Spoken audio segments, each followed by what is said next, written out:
আজকে ওয়াকফ সম্পত্তির উপরে নজর পড়েছে, কালকে গুরুদুয়ারা সম্পত্তির উপরে নজর পড়তে পারে, তারপরের দিনে খ্রিস্টানদের ধর্মীয় সম্পত্তির উপরে নজর পড়তে পারে, তারপরে শিখ ভাইদের পার্সি ভাইদের ধর্মীয় সম্পত্তির উপরে নজর পড়তে পারে। সর্বশেষে আসলে কিন্তু দেবত্ব সম্পত্তিকে ওরা ছেড়ে কথা বলবে না, তুলসী তলাকে ওরা ছেড়ে কথা বলবে না, কারণ এটা কিন্তু ধর্মীয় লড়াই নয়, এটা পুঁজিপতিদের নজর পড়েছে। কলকাতার প্রাইম প্রপার্টি গুলোকে দখল নিতে হবে, দিল্লির প্রাইম প্রপার্টি গুলোকে দখল নিতে হবে, মুম্বাইয়ের প্রাইম প্রপার্টি গুলোকে দখল নিতে হবে। সারা ভারতবর্ষের যত বড় বড় শহর আছে সেই শহরের প্রাইম প্রপার্টি গুলোর মধ্যে ওয়াকফ সম্পত্তি আছে, সেইগুলোকে দখল নিতে হবে। দখল নেওয়ার জন্য আইন চেঞ্জ করেছে। এটা হিন্দু মুসলমানের লড়াই নয়।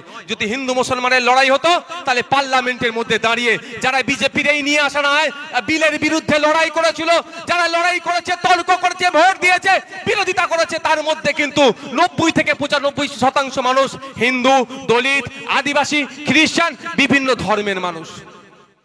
যারা সুপ্রিম কোর্টে লড়াই করছে, আমি সুপ্রিম কোর্টে মামলা করেছি, আমার 7টা উকিল আছে সুপ্রিম কোর্টে, তার মধ্যে 4টে তো ভাই মুসলিম সম্প্রদায়ের নয়। কি দরকার তাদের? যদি হিন্দু মুসলমানেরই ব্যাপার হয় এটা কেন লড়াই করবে আমার হয়ে? বলেন ভাই, এটা হিন্দু মুসলমানের লড়াই না। লড়াইটা কি? পুঁজিপতিদের বিরুদ্ধে লড়াই, সংবিধানকে যারা আঘাত দিচ্ছে তাদের বিরুদ্ধে সংবিধান প্রেমীদের লড়াই। এই লড়াই শুধু মুসলমান লড়বে না, এই লড়াই শুধু হিন্দু লড়বে না, এই লড়াই নাগরিক লড়বে এই আইনকে প্রত্যাহারের জন্য। অতদিন পর্যন্ত আমাদেরকে লড়ে যেতে হবে যতদিন না পর্যন্ত এই আইনকে প্রত্যাহার করছে কেন্দ্র সরকার। আপনাদেরকে একটা কথা বলি, আর কতক্ষণ টাইম আছে গো আজান হতে? ইমাম সাহেব ভাইরা কতক্ষণ? তাহলে আর কয়েকটা পয়েন্ট বাকি আছে, বলবো। দেখুন, এই একটা জায়গাতে আমার সাথে রাজ্য সরকারের মত পার্থক্য। আমি রাজ্য সরকারকে বলেছিলাম, আমাদের পশ্চিমবাংলা সরকারকে, যে আপনি ইমিডিয়েট বিধানসভা থেকে একটা রেজুলেশন পাস করুন যে এই অসাংবিধানিক, অগণতান্ত্রিক সংবিধানের এতগুলো আর্টিকেলে আঘাত দিচ্ছে এই বিলকে, এই আইনকে প্রত্যাহার করছি, আমরা এখানে এটাকে গ্রহণ করব না, এই মর্মে একটা রেজুলেশন পাস করানো হোক। আর রাজ্যের পক্ষ থেকে সুপ্রিম কোর্টে মামলা হোক, আর বিধানসভার এই রেজুলেশনের কপিটা ওই মামলাতে অ্যাটাচ করে দেন, তাহলে খেল জমে যাবে। কিন্তু দুর্ভাগ্য, আমার রাজ্যের অভিভাবিকা, রাজ্যের মুখ্যমন্ত্রী চিৎকার করছেন, চাচামেচি করছেন, ওয়াকফ আইন লাগু হতে দেব না, কিন্তু শুধু মুখেই তিনি বলছেন। দেখুন ব্যাপারটা সম্মানীয়, তিনি রাজ্যের মুখ্যমন্ত্রী, কি অবশ্যই তাকে সম্মান দিতে হবে, সমালোচনা করার যেমন অধিকার আছে তেমন আপনার কর্তব্য হচ্ছে তার চেয়ারকে সম্মান দেওয়া। কিন্তু একজনের মুখের কথায় তো কিছু হয় না, কি করতে হবে তার জন্য? একবার কি কোনো নোটিফিকেশন জারি করেছে রাজ্য সরকারের পক্ষ থেকে যে আমাদের রাজ্যে ওয়াকফের আইন আমি হতে দেব না, এই জন্য নোটিফিকেশন করে দিলাম? গভর্নমেন্ট কোনো অর্ডার পাস করিয়েছে যাকে জিও বলে, শর্টে পাস করায়নি, কিন্তু গল্প দিচ্ছে আপনাকে আমাকে, কি এটা গল্প দেওয়া হচ্ছে, কি এই রাজ্যে লাগু হতে দেব না। ওই গল্পতে কাজ হবে না, এটা নানি দাদির গল্পের জায়গা নয়, এটা আইন আদালতের জায়গা।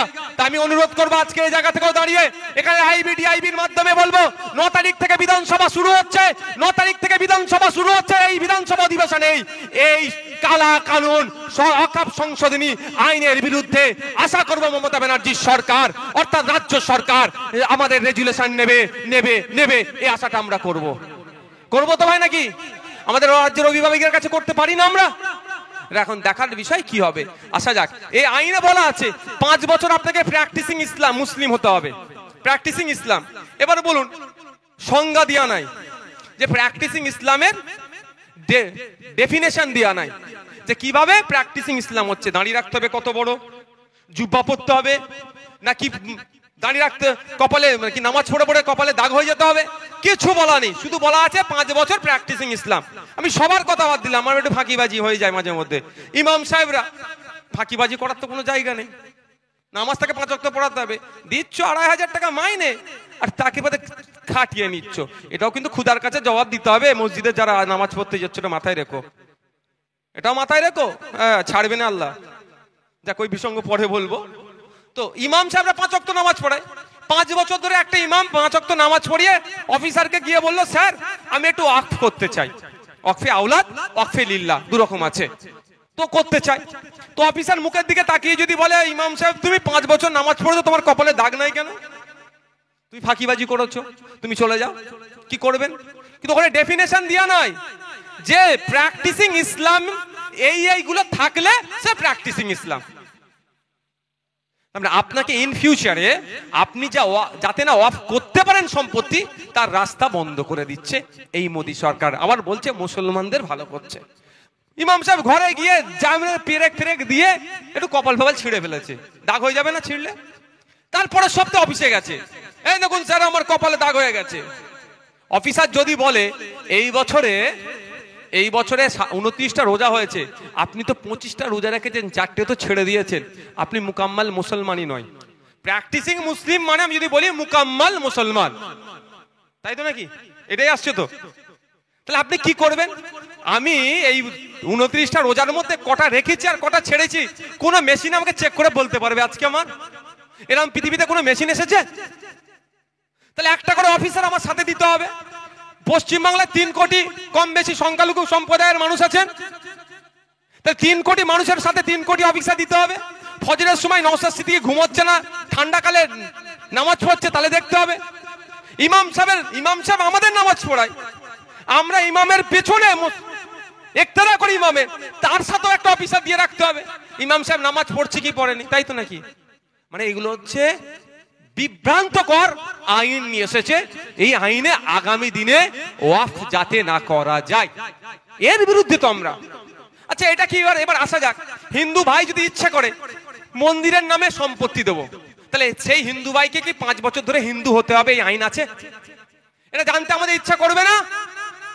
এটা জানতে গেলে কেউ সাম্প্রদায়িক হয়ে যায় না, বরঞ্চ যে জানার চেষ্টা করবে সে দায়িত্বশীল নাগরিক, যে জানার চেষ্টা করবে, যেটা নিয়ে চর্চা করবে, সে সংবিধান প্রেমী। খ্রিস্টান ভাইরা যদি গির্জার জন্য সম্পত্তি উৎসর্গ করতে চাই, তাকে 5 বছর ধরে খ্রিস্টান হতে হবে, এরকম কি কোনো আইন আছে? এরকম আইন নেই। আর মুসলমান যদি ওয়াকফের জন্য সম্পত্তি অফ করতে চাই, তাকে 5 বছর ধরে মুসলমান থাকতে হবে। আবার প্র্যাকটিসিং মুসলমান, শুধু নাম কাস্তে মুসলমান নয়, বা দাদু মুসলমান ছিল, বাপ মুসলমান, আমিও মুসলমান হয়েছে, ওই মুসলমান নয়, প্র্যাকটিসিং মুসলমান। সেটা কেমন হবে সেই সংজ্ঞাটাও বলে দেয়নি, মানে ভবিষ্যৎটা পুরো আটকে দিল। তো এর বিরুদ্ধে তো আমাদের লড়াইটা হিন্দুর বিরুদ্ধে নয়, লড়াইটা দেশের বিরুদ্ধে নয়, লড়াইটা বিজেপির নিয়ে আসা কালো আইনের বিরুদ্ধে। এটা মাথায় রাখবে। এই আইনে বলা আছে ওয়াকফ ইউজার বাতিল করেছে। ভালো করে বুঝবেন, এটা খুব গুরুত্বপূর্ণ বিষয়। ওয়াকফ ইউজারটা কি জিনিস? আপনাদের এখানে যারা মানুষজন আছেন বাড়িতে, আজকে যারা দেখবেন 100 বছর 150 বছর 200 বছরের মাদ্রাসা মসজিদ ঈদগাহ আছে না নাই? কিভাবে পেয়েছেন?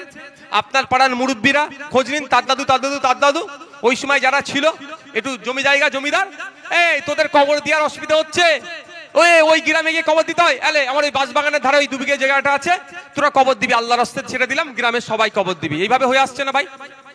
মসজিদ তোরা 3টে পাড়া 4টে গ্রাম পার হয়ে নামাজ পড়তে যাস, বর্ষাকালে খুব অসুবিধা হয় তোদের, তাই না? বলে হ্যাঁ বাবু অসুবিধা হয়।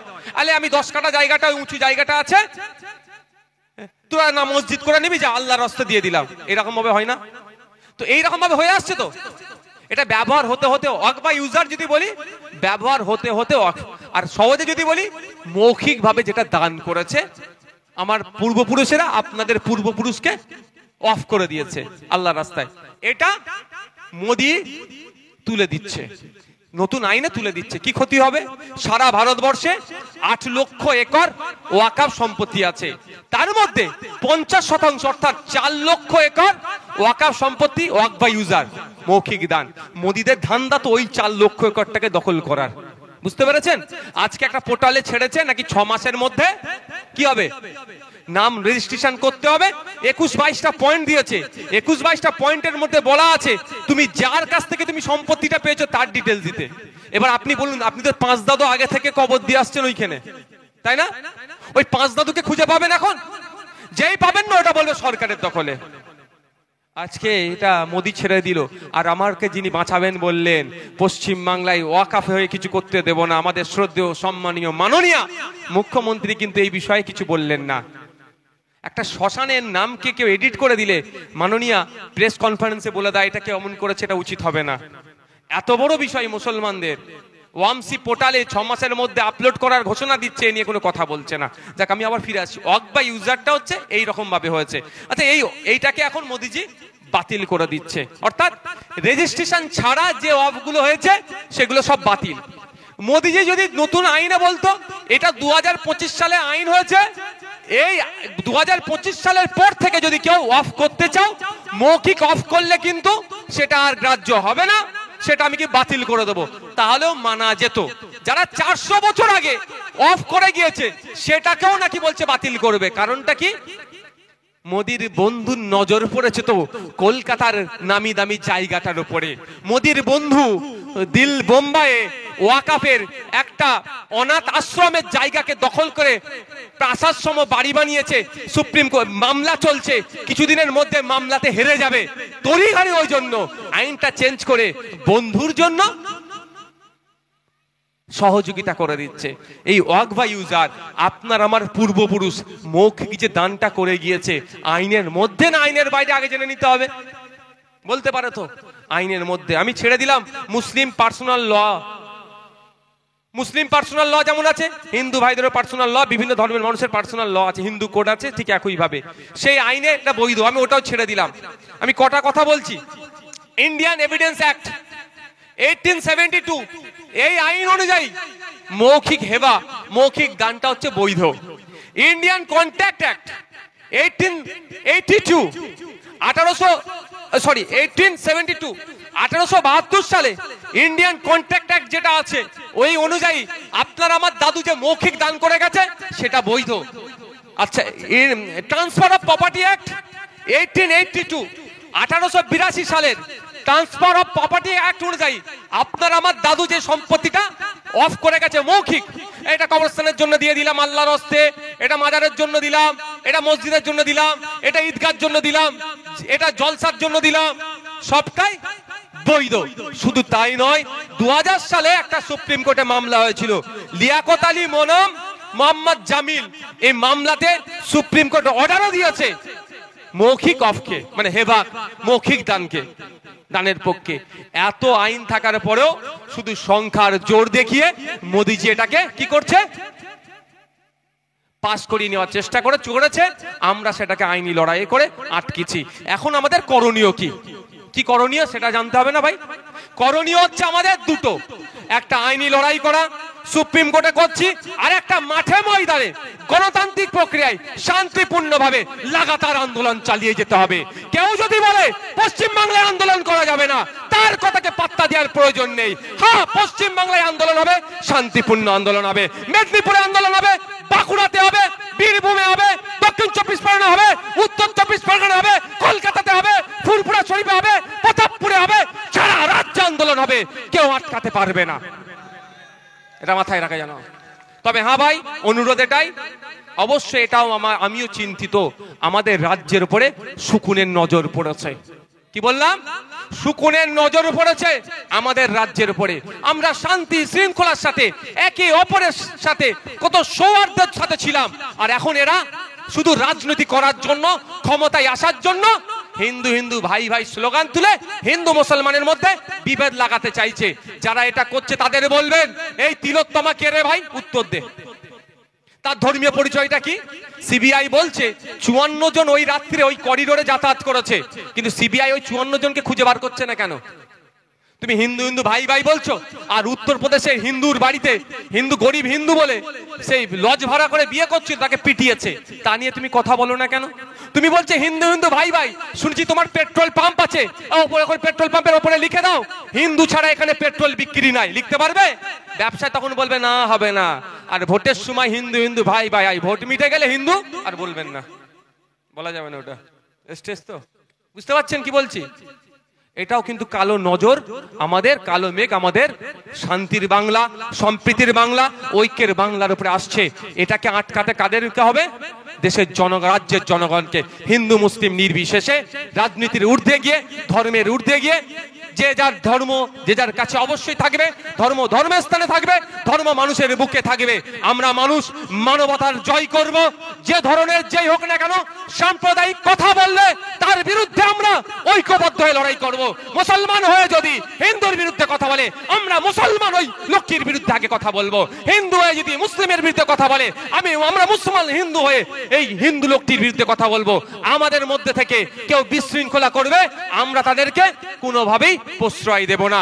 দিনের শেষে মানুষ এটা মাথায় রাখবেন, আপনাকে আমাকে লড়িয়ে দিয়ে বিধায়ক হয়ে মন্ত্রী হয়ে চলে যাবে, আর বিধায়কের মাইনে 1,21,000 টাকা হবে, আর আপনি মাথা ফাটবে, আপনি কেস খাবেন, আপনি জেলে যাবেন, আপনার পাশে কেউ থাকবে না। ওই বছরে একবার করে নন্দীগ্রামে দেখেছেন তো, কে আগে মালা দেবে তার রেষারেষি করছে, কিন্তু যাদের বাড়ির লোকগুলো শহীদ হলো তারা কি অবস্থায় সারা বছর খুঁজে পাওয়া যায় না।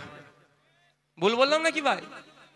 মালা দেওয়ার জন্য লড়াই করে, কিন্তু বাকি 364 দিন কিভাবে খাচ্ছে ঘুরছে, পরিবারটা কি আছে তাই নয়। আপনাদের এখান থেকে পশ্চিম মেদিনীপুর কাছাকাছি তো ভাই, সেই কার হাত কেটে নিয়ে গেছিল, পা কেটে নিয়েছিল, এরকম অনেক ঘটনা ঘটেছিল। কারা কেটেছে না কেটেছে আমি বিতর্কে যাবো না, সত্যতা আমি জানি না, কিন্তু তাদের সংসার এখন কেমন করে চলছে আপনারা জানেন কি? তাদেরকে নিয়ে তো রাজনাথ সিংকে সাথে করে নিয়ে দিল্লিও ঘুরিয়ে নিয়ে এসেছিল। কে বুঝতে পেরেছেন তো? তাদের এখন সংসার চলছে না, কিন্তু উদাহরণের জন্য সবাই সেইটাকে টানে। এইরকম হাত কেটে নিয়েছিল, পা কেটে নিয়েছিল, গলা কেটে নিয়েছিল, কিন্তু যাদেরকে দেখিয়ে আপনি ভোটে ক্ষমতায় আসলেন তাদের খোঁজ নিলেন না। আমার অনুরোধ এটাই যে ভোটের জন্য ধর্মীয় রাজনীতির শিকার আপনারা হবেন না। ভালো লাগলে কার ইচ্ছা যাবেন ভোট দেবেন, ঠিক আছে, কিন্তু রাজনীতির শিকার হবেন না। দিনের শেষে প্রতিবেশী, এটা মাথায় রাখবেন। ধন্যবাদ জানাই আমি কলাঘাট ব্লক ইমাম মুয়াজ্জিন অ্যাসোসিয়েশনের প্রত্যেকটা কর্মকর্তাদের, যাদের প্রচেষ্টায় আজকে একটা শান্তিপূর্ণ প্রতিবাদ সভা সমাপ্ত হতে চলেছে। আরো ধন্যবাদ জানাই প্রশাসনের বন্ধু সহ আজকে যারা এই সমাবেশে এসেছেন, মূল্যবান সময় আপনারা দিয়েছেন আমাদেরকে। আমরাও আমাদের যে সমস্ত বক্তারা আছেন তাদের পক্ষ থেকে যতটা পেরেছি আমরা তুলে ধরেছি, আপনাদেরকে জানিয়েছি। আমি আশা করব আপনারা আমাদের বক্তাদের বক্তব্যকে নিশ্চিতভাবে পাথেয় করে বাস্তব জীবনে চলার চেষ্টা করবেন। ধন্যবাদ, সকলে ভালো থাকবেন। অসংখ্য ধন্যবাদ ভাঙড়ের বিধায়ক